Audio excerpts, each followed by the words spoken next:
अस्सलाम वालेकुम वरहमतुल्लाहि वबरकातुहू। मेरा नाम अनीसुर रहमान है। मैं वाह कैंट से आया हूँ और अलमाज साहब के पास मेरा आना जो है वो सोशल मीडिया के ज़रिए हुआ, क्योंकि मैं काफ़ी एजुकेशन के मसाइल में घिरा हुआ था। मेरी एजुकेशन और फाइनेंस के इशू और कैरियर डेवलपमेंट से काफ़ी इश्यूज़ थे। मैं जो अगट्ठे प्रॉब्लम सॉल्व नहीं कर पा रहा था, फाइनेंस से रिलेटेड था, जॉब का था, बिजनेस से रिलेटेड, कैरियर से रिलेटेड बहुत सारी सोचें थी जिसको मैं कवर नहीं कर पा रहा था। और मेरे लिए इसको अलाइन करना, जोड़ना इतना मुश्किल था कि मैं बहुत ज़्यादा स्ट्रेस था, इवन शादी का और बहुत सारे ऐसे इश्यूज थे। और फिर मैंने इनसे स्क्रॉल करते हुए मेरे पास जो है यूट्यूब इनका अलमाज साहब का ये सारा सिनेरियो आया। उन पर मैंने इनकी पर्सनैलिटी देखी और जो चीज़ें इन्होंने मुझे बताई, तो मैंने असेसमेंट लेना चाहिए कि मैं अपनी पर्सनैलिटी को जानूँ कि मुझे क्या करना चाहिए ताकि मेरे लिए डिसीजन लेना आसान हो जाए। तो मैंने असेसमेंट का सेशन बुक किया, बहुत मुनासिब सेशन। और चूँकि मैं इससे पहले देख चुका था 50,000 के सेशन में बुक नहीं करवा सकता था, दैट्स वाई मैंने जो है वो इनका 4,000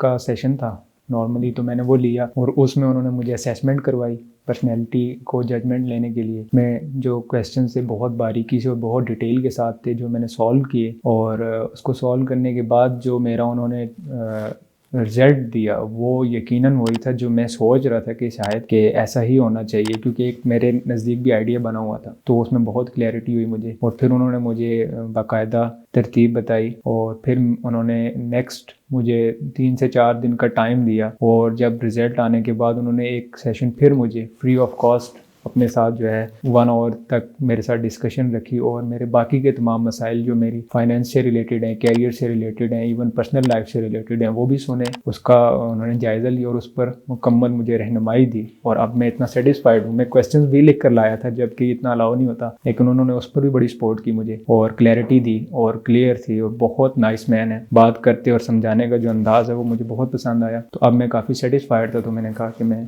ज़रूर इस मतलब लोगों को भी आगाह करूँ।